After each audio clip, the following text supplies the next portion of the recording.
नमस्कार दोस्तों, स्वागत है आपका आपके अपने YouTube चैनल पर। दोस्तों, प्रख्यात कवि मुंशी प्रेमचंद जी की कहानी घर जमाई आज लेकर आए हैं। बहुत ही अच्छी कहानी है, ज़रूर इसको पूरा सुनिए।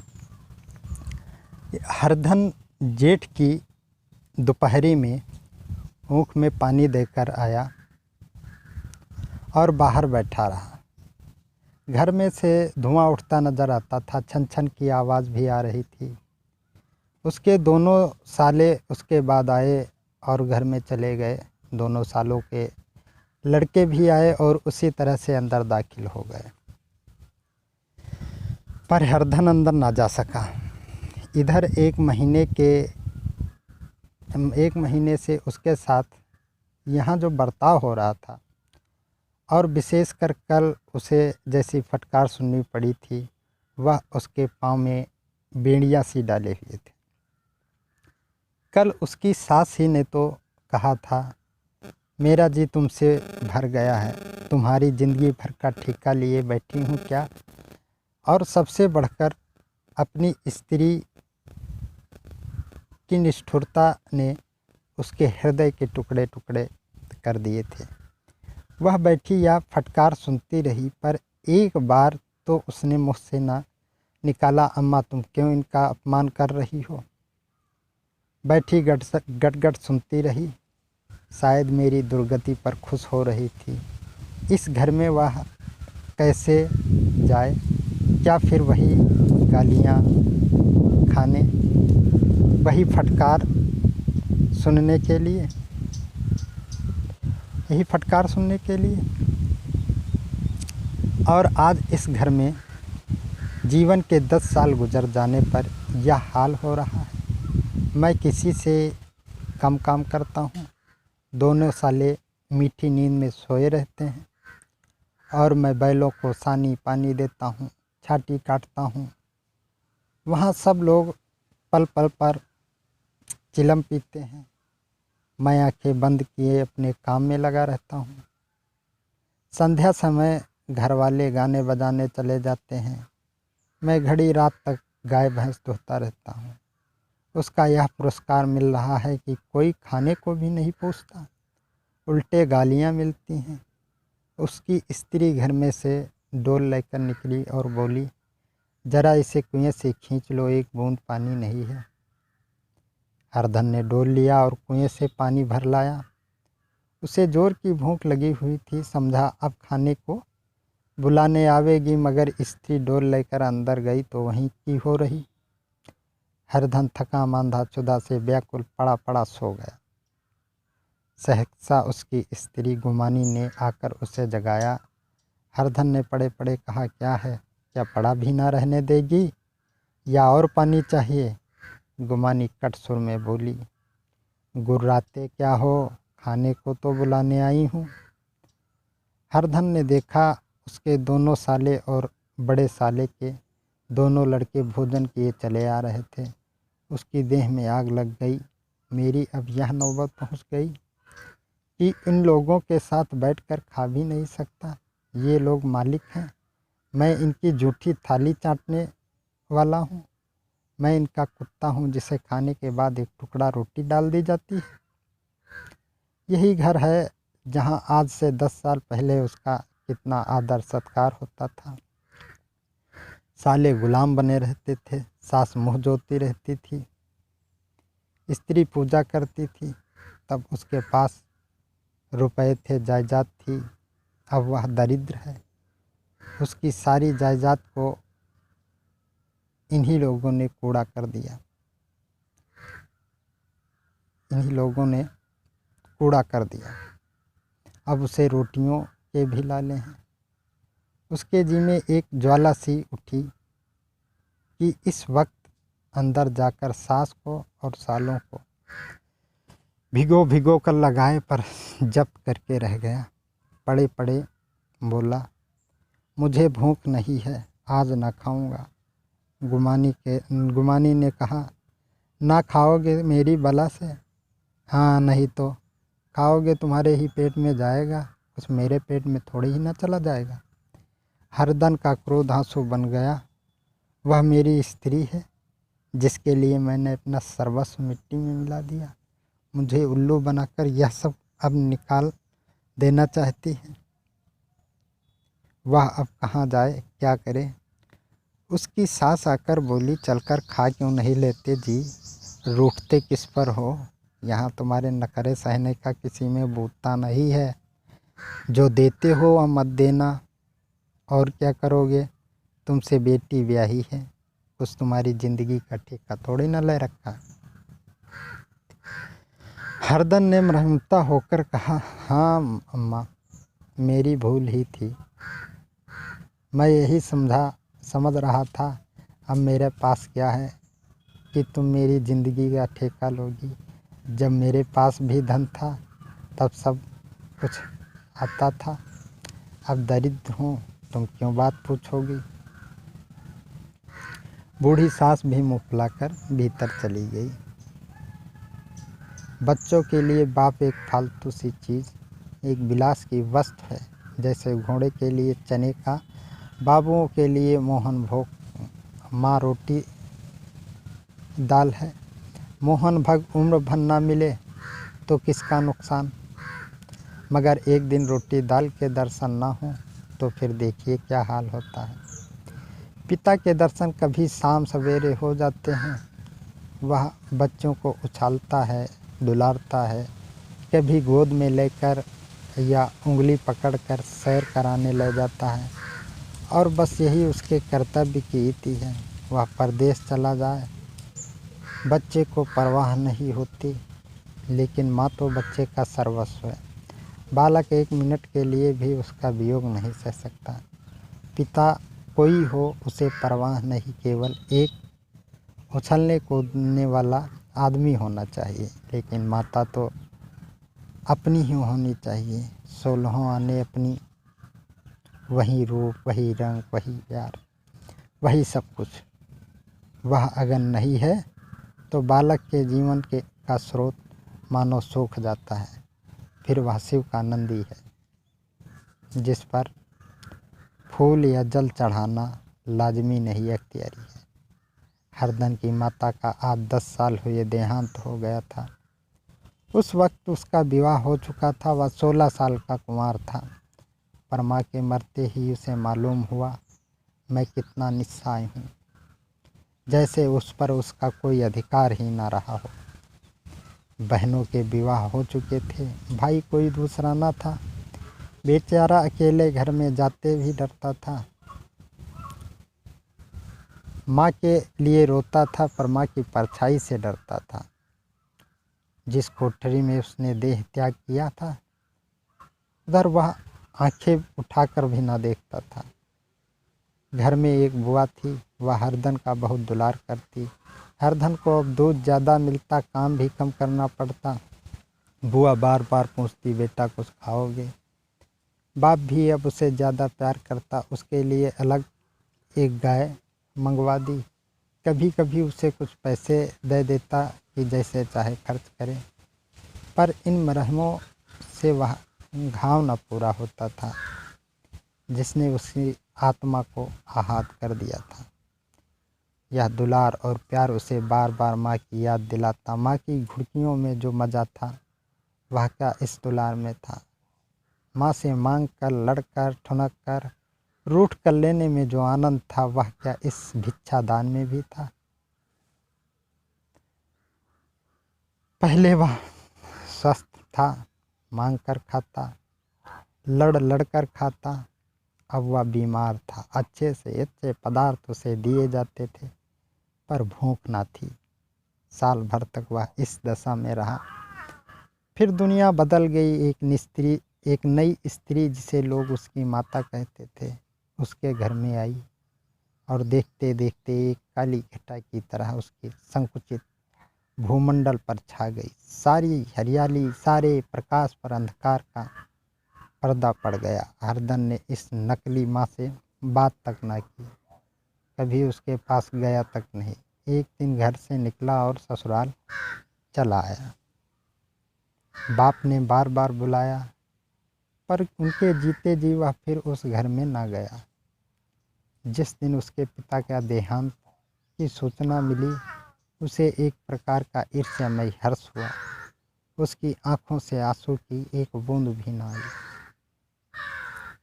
इस नए संसार में आकर हरधन को एक बार फिर मातृ स्नेह का आनंद मिला।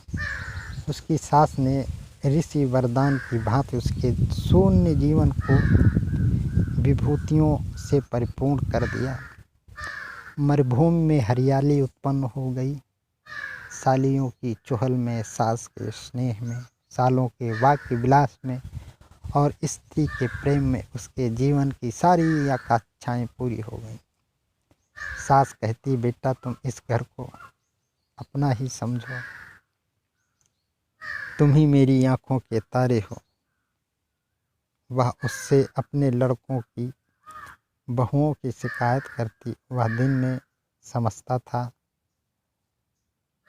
सास जी मुझे अपने बेटे से भी ज़्यादा चाहती है। बाप के मरते ही वह घर गया और अपने हिस्से की जायदाद को कूड़ा करके रुपयों की थैली लिए हुए आ गया। अब उसका दूना आदर सत्कार होने लगा। उसने अपनी सारी संपत्ति सास के चरणों पर अर्पण कर दी। अर्पण करके अपने जीवन को सार्थक कर लिया। अब तक उसे कभी कभी घर की याद भी आ जाती थी। अब भूल कर भी उसकी याद न आती, मानो वह उसके जीवन का कोई भीषण कांड था जिसे भूल जाना ही उसके लिए अच्छा था। वह सबसे पहले उठता, सबसे ज़्यादा काम करता। उसको उसका मनोयोग, उसका परिश्रम देखकर गांव के लोग दांतों तले उंगली दबाते थे। उसके ससुर का भाग बखानते, जिसे ऐसा दामाद मिल गया। लेकिन ज्यों ज्यों दिन गुजरते गए उसका मान सम्मान घटता गया। पहले देवता, फिर घर का आदमी, अंत में घर का दास हो गया। रोटियों में भी बाधा पड़ गई, अपमान होने लगा। अगर घर के लोग भूखों मरते और साथ ही उसे भी मरना पड़ता तो उसे ज़रा भी शिकायत ना होती। लेकिन जब देखता और लोग मूँछों पर ताव दे रहे हैं, केवल मैं ही दूध की मक्खी बना दिया गया हूँ, तो उसके अंतःस्थल से एक लंबी ठंडी आह निकल आती। अभी उसकी उम्र 25 ही साल थी। इतनी उम्र इस घर में कैसे गुजरेगी। और तो और उसकी स्त्री ने भी आंखें फेर ली। यह उस विपत्ति का सबसे क्रूर दृश्य था। हरधन तो उधर भूखा प्यासा चिंता दाह में जल रहा था। इधर घर में सास जी और दोनों सालों में बातें हो रही थी। गोमानी भी हाँ में हाँ मिलाती जाती थी। बड़े साले ने कहा, हम लोगों की बराबरी करते हैं, यह नहीं समझते कि किसी ने उनकी ज़िंदगी भर का बीड़ा थोड़े ही लिया है। 10 साल हो गए, इतने दिनों में क्या 2-3 हज़ार ना हड़प गए होंगे। छोटे साले बोले, मजूर हो तो आदमी घुड़के भी डांटे भी। अब इनसे कोई क्या कहे, ना जाने इनसे कभी पिंड छूटेगा भी या नहीं। अपने दिल में समझते होंगे मैंने 2000 रुपये नहीं दिए हैं। यह नहीं समझते कि उनके 2000 रुपये कब के उड़ चुके। सवा शेर तो 1 जून को चाहिए। सास ने गंभीर भाव से कहा, बड़ी भारी खुराक है। गुमानी माता के सिर से जूं निकाल रही थी। सुलगते हुए हृदय से बोली, निकम्मे आदमी को खाने के सिवा काम ही क्या रहता है। बड़े खाने की कोई बात नहीं, जिसकी जितनी भूख है उतना खाए, लेकिन कुछ पैदा भी तो करना चाहिए। या नहीं समझते कि पहुनई में किसी के दिन कटे हैं। छोटे, मैं तो एक दिन कह दूंगा, आप अपनी राह लीजिए, आपका कर्ज नहीं खाया है। गुमानी घर वालों की ऐसी ऐसी बातें सुनकर अपने पति के से द्वेष करने लगी थी। अगर वह बाहर से 4 पैसे लाता तो इस घर में उसका कितना मान सम्मान होता। वह भी रानी बनकर रहती। ना जाने क्यों कहीं बाहर जाकर कमाते उसकी नानी मरती है। गुमानी की मनोवृत्ति अभी तक बिल्कुल बालपन की सी थी। उसका अपना कोई घर ना था। उसी घर का हित अहित उसके लिए भी प्रधान था। वह भी उन्हीं शब्दों में विचार करती, इस समस्या को उन्हीं आँखों से देखती जैसे उसके घर वाले देखते थे। सच तो 2000 रुपये में क्या किसी को मोल ले लेंगे। 10 साल में 2000 होते ही क्या हैं, 200 ही तो साल भर के हुए। क्या 2 आदमी साल भर में 200 भी ना खाएंगे। फिर कपड़े लत्ते दूध घी सभी कुछ तो है। 10 साल हो गए, एक पीतल का छल्ला नहीं बना। घर से निकलते तो जैसे इनके प्राण निकलते हैं। जानते हैं जैसे पहले पूजा होती थी वैसे ही जन्म भर होती रहेगी। यह नहीं सोचते कि पहले और बात थी अब और बात है।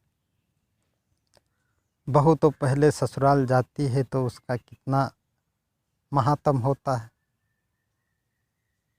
उसके डोली से उतरते ही बाजे बजते हैं।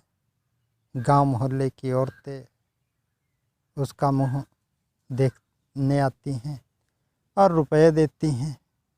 महीनों उसे घर भर से अच्छा खाने को मिलता है, अच्छा पहनने को। कोई काम नहीं लिया जाता, लेकिन 6 महीने के बाद कोई उसकी बात भी नहीं पूछता। वह घर भर की लौड़ी हो जाती है। उनके घर में मेरी भी तो वही गति होती, फिर काहे का रोना। जो या कहो कि मैं तो काम करता हूँ तो तुम्हारी भूल है। मजूर की और बात है, उसे आदमी डांटता भी है मारता भी है। जब चाहता है रखता है, जब चाहता है निकाल देता है। कसकर काम लेता है या नहीं कि जब जी में आया कुछ काम किया, जब जी में आया पढ़कर सो रहे। हर धन अभी पड़ा अंदर ही अंदर सुलग रहा था कि दोनों साले बाहर आए और बड़े साहब बोले, भैया उठो, तीसरा पहर ढल गया है, कब तक सोते रहोगे, सारा खेत पड़ा हुआ है। हरदन चट उठ बैठा और तीव्र स्वर में बोला, क्या तुम लोगों ने मुझे उल्लू समझ लिया है। दोनों साले हक्का बक्का हो गए। जिस आदमी ने कभी जबान नहीं खोली, हमेशा गुलामों की तरह हाथ बांध हाजिर रहा, वह आज एकाएक इतना आत्म अभिमानी हो जाए, यह उनको चौंका देने के लिए काफ़ी था। कुछ जवाब ना सूझा।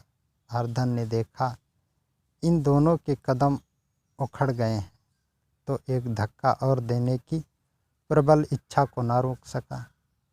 उसी ढंग से बोला, मेरी भी आंखें हैं, अंधा नहीं हूँ ना बहरा ही हूँ। छाती फाड़ कर काम करूँ और उस पर भी कुत्ता समझा जाऊँ, ऐसे गधे और कहीं होंगे।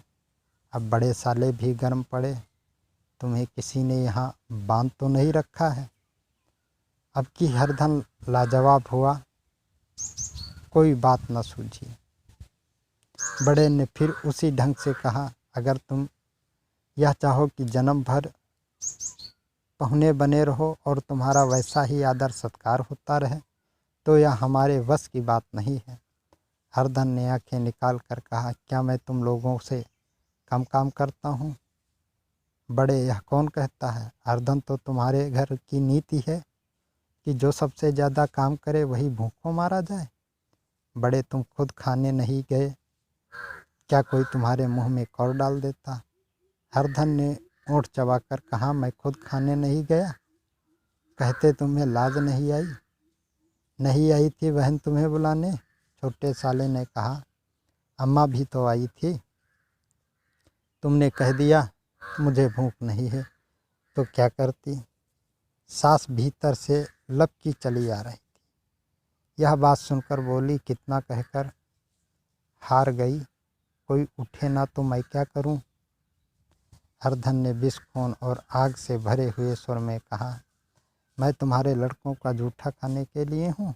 मैं कुत्ता हूँ कि तुम लोग खाकर मेरे सामने रूखी रोटी का टुकड़ा फेंक दो। बुढ़िया ने ऐंठ कर कहा, तो क्या तुम लड़कों की बराबरी करोगे। हरधन परास्त हो गया। बुढ़िया ने एक ही वाक्य प्रहार में उसका काम तमाम कर दिया। उसकी तनी हुई भौहें ढीली पड़ गईं, आंखों की आग बुझ गई, फड़कते हुए नथुने शांत हो गए। किसी आहत मनुष्य की भांति वह जमीन पर गिर पड़ा। क्या तुम मेरे लड़कों की बराबरी करोगे। यह वाक्य एक लंबे भाले की तरह उसके हृदय में चुभता चला जाता था। न हृदय का अंत था, न उस भाले का। सारे घर ने खाया पर हरदन न उठा। सास ने मनाया, सालियों ने मनाया, ससुर ने मनाया, दोनों साले मनाकर थक गए, हरदन न उठा। वही द्वार पर एक टाट पर पड़ा था। उसे उठाकर सबसे अलग कुएं पर ले गया और जगत पर बिछाकर पड़ा रहा। रात भीग चुकी थी। अनंत प्रकाश में उज्जवल तारे बालकों की भांति क्रीड़ा कर रहे थे। कोई नाचता था, कोई उछलता था, कोई हंसता था, कोई आंखें भींच कर फिर खोल देता, कोई साहसी बालक सपाट भरकर एक पल में उस विस्तृत क्षेत्र को पार कर लेता था और न जाने कहाँ छिप जाता था। हरदन को अपना बचपन याद आया, जब वह भी इसी तरह क्रीड़ा करता था। उसकी बाल स्मृतियाँ उन्हीं चमकीले तारों की भांति प्रज्वलित हो गईं। वह अपना छोटा सा घर, वह आम के बाग जहाँ वह केरियाँ चुना करता था, वह मैदान जहाँ वह कबड्डी खेला करता था, सब उसे याद आने लगे। फिर अपनी स्नेहमयी माता की सदैव मूर्ति उसके सामने खड़ी हो गई। उन आँखों में कितनी करुणा थी, कितनी दया थी। उसे ऐसा जान पड़ा मानो माता आँखों में आंसू भरे उसे छाती से लगा लेने के लिए हाथ फैलाए उसकी ओर चली आ रही है। वह उस मधुर भावना में अपने को भूल गया। ऐसा जान पड़ा मानो माता ने उसे छाती से लगा लिया और उसके सर पर हाथ फेर रही है। वह रोने लगा, फूट फूट कर रोने लगा। उसी आत्मसम्मोहित दशा में उसके मुँह से यह सब निकला, अम्मा तुमने मुझे इतना भुला दिया। देखो तुम्हारे प्यारे लाल की क्या दशा हो रही है। कोई उसे पानी को भी नहीं पूछता। क्या जहाँ तुम हो वहाँ मेरे लिए जगह नहीं है। क्या जहाँ तुम हो वहाँ मेरे लिए कोई जगह नहीं है।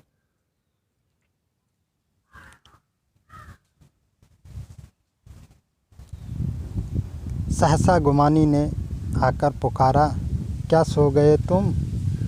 नौज किसी को ऐसी राक्षसी नींद आए, चलकर खा क्यों नहीं लेते। कब तक कोई तुम्हारे लिए बैठा रहे। हरधन उस कल्पना जगत से क्रूर प्रत्यक्ष में आ गया। वही कुएं की जगत थी, वही फटा हुआ टाट, और गुमानी सामने खड़ी कह रही थी, कब तक कोई तुम्हारे लिए बैठा रहे। हरधन उठ बैठा और मानो तलवार म्यान से निकाल कर बोला, भला तुम्हें मेरी सुधा तो आई। मैंने तो कह दिया था मुझे भूख नहीं है। गुमानी तो के दिन न खाओगे। अब इस घर का पानी भी ना पीऊँगा। तुझे मेरे साथ चलना है या नहीं। इस संकल्प से भरे हुए इन शब्दों को सुनकर गुमानी सहस उठी। बोली, कहाँ जा रहे हो? हरधन ने मानो नशे में कहा, तुझे इससे क्या मतलब, मेरे साथ चलेगी या नहीं? फिर पीछे से न कहना, मुझसे कहा नहीं। मोमानी आपत्ति के भाव से बोली, तुम बताते क्यों नहीं कहाँ जा रहे हो? तू मेरे साथ चलेगी या नहीं? जब तक तुम बता न दोगे मैं नहीं जाऊंगी। तो मालूम हो गया तू नहीं जाना चाहती। मुझे इतना ही पूछना था, नहीं अब तक मैं आधी दूर निकल गया होता। यह कहकर वह उठा और अपने घर की ओर चला। गुमानी पुकारती रही, सुन लो, सुन लो, पर उसने पीछे फिरकर भी ना देखा। 30 मील की मंजिल हरधन ने 5 घंटे में तय की। जब वह अपने गांव की अमराइयों के सामने पहुंचा तो उसकी मात्र भावना उषा की सुनहरी गोद में खेल रही थी। उन वृक्षों को देखकर उसका विपुल हृदय नाचने लगा। मंदिर का वह सुनहरा कलश देखकर वह इस तरह दौड़ा मानो एक छलांग में उसके ऊपर जा पहुंचेगा। वह वेग में दौड़ा जा रहा था, मानो उसकी माता गोद फैलाए उसे बुला रही हो। जब वह आमों के बाग में पहुंचा, जहां डालियों पर बैठकर वह हाथी की सवारी का आनंद पाता था, जहां की कच्ची बेरों और लिसड़ों में एक स्वर्गीय स्वाद था, तो वह बैठ गया और भूमि पर सिर झुकाकर रोने लगा, मानो अपनी माता को अपनी विपत्ति कथा सुना रहा हो। वहाँ की वायु में, वहाँ के प्रकाश में मानो उसकी विराट रूपणी माता व्याप्त हो रही थी। वहाँ की अंगुल अंगुल भूमि माता के पद चिन्हों से पवित्र थी। माता के स्नेह में डूबे हुए शब्द अभी तक मानो आकाश में गूंज रहे थे। इस वायु और इस आकाश में ना जाने कौन सी संजीवनी थी जिसने उसके सोरत हृदय को बालो शाह से भर दिया। वह एक पेड़ पर चढ़ गया और अधर से आम तोड़ तोड़ कर खाने लगा। सास के वह कठोर शब्द, स्त्री का वह निष्ठुर आघात, वह सारा अपमान वह भूल गया। उसके पांव फूल गए थे, तलवों में जलन हो रही थी, पर इस आनंद में उसी किसी बात का ध्यान न था। सहसा रखवाले ने पुकारा, वह कौन ऊपर चढ़ा हुआ है रे? उतर अभी, नहीं तो ऐसा पत्थर खींच कर मारूंगा कि वहीं ठंडे हो जाओगे। उसने कोई गालियां भी दी। इस फटकार और इन गालियों में इस समय हरधन को अलौकिक आनंद मिल रहा था। वह गालियों में छिप गया, डालियों में छिप गया, कई आम काट काट कर नीचे गिराए और जोर से ठट्ठा मार कर हंसा। ऐसी उल्लास से भरी हुई हंसी उसने बहुत दिनों से न हंसी थी। रखवाले को वह हंसी परिचित सी मालूम हुई, मगर हरिधन यहाँ कहाँ? वह तो ससुराल की रोटियां तोड़ रहा है।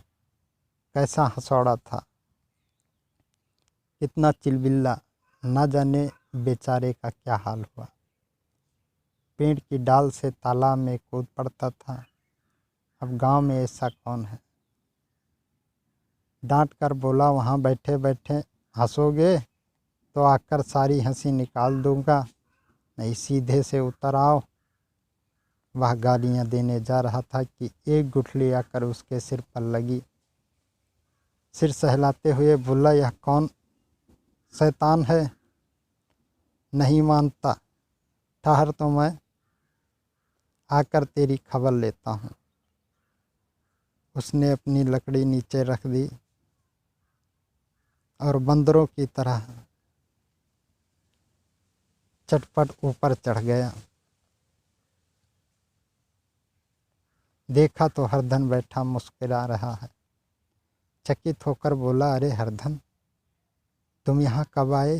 इस पेड़ पर कब से बैठे हो? दोनों बचपन सखा वहीं गले मिले। यहाँ कब आए? चलो घर, चलो भले आदमी, क्या वहाँ आम भी मैसर ना होते थे? हरधन ने मुस्कुराकर कहा, मंगरू, इन आमों में जो स्वाद है वह और कहीं के आमों में नहीं है। गांव का यह रंग ढंग है। मगरू सब चैन चांद से है भैया, तुमने तो जैसे नाता ही तोड़ लिया। इस तरह कोई अपना गांव घर छोड़ देता है? जब से तुम्हारे दादा मेरे सारी गिरस्ती चौपट हो गई, जब से तुम्हारे दादा मरे सारी गिरस्ती चौपट हो गई। 2 छोटे छोटे लड़के हैं, उनके किए क्या होता है? हरधन, मुझे अब उस गिरस्ती से क्या वास्ता है भाई? मैं तो अपना लय दे चुका। मजूरी तो मिलेगी ना, तुम्हारी गैया मैं ही चरा दिया करूँगा, मुझे खाने को दे देना। मगरू ने अविश्वास के भाव से कहा, अरे भैया कैसी बात करते हो, तुम्हारे लिए जान तक हाजिर है। क्या ससुराल में अब ना रहोगे? कोई चिंता नहीं, पहले तो तुम्हारा घर ही है, उसे संभालो। छोटे छोटे बच्चे हैं, उनको पालो। तुम नई अम्मा से नाहक डरते थे, बड़ी सीधी है बेचारी, बस अपनी माँ ही समझो, तुम्हें पाकर तो निहाल हो जाएगी। अच्छा घरवाली को भी तो लाओगे? हरधन, उसका मुँह ना देखूँगा, मेरे लिए वह मर गई। मगरू, तो दूसरी सगाई हो जाएगी, अब की ऐसी मेहरिया ला दूँगा कि उसके पैर धो धो कर पियोगे। लेकिन कहीं पहली भी आ गई तो? हरधन, वह ना आएगी। हरधन अपने घर पहुंचा तो दोनों भाई भैया आए भैया आए कहकर भीतर दौड़े और माँ को खबर दी। उस घर में कदम रखते ही हरधन को ऐसी शांति महिमा का अनुभव हुआ मानो वह अपनी माँ की गोद में बैठा हुआ है। इतने दिनों ठोकरे खाने से उसका हृदय कोमल हो गया था। जहाँ पहले अभिमान था, आग्रह था, हेकड़ी थी, वहाँ अब निराशा थी, पराजय थी, याचना थी। बीमारी का जोर कम हो चला था, अब उस पर मामूली दवा भी असर कर सकती थी।